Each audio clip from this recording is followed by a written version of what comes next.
মানুষ আজকে চেয়েছিল যে নৌকায় করে ট্রলারে করে স্বরূপকাঠি অঞ্চলগুলো ঘুরে দেখানোর জন্য।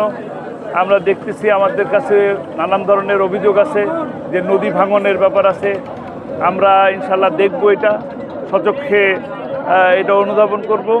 এরপরে ইনশাল্লাহ আগামীতে আমরা যদি রাষ্ট্র ক্ষমতায় আমাদেরকে দায়িত্ব দেয়, আমরা ইনশাল্লাহ আমাদের এই কর্মসূচি এটা হলো সকল স্বরূপকাঠির সকল ধরনের মানুষ, আমরা মুসলমান হিন্দু অনেক ভাই এখানে একসাথে হয়ে আমরা এই এলাকার র্যালি করতেছি।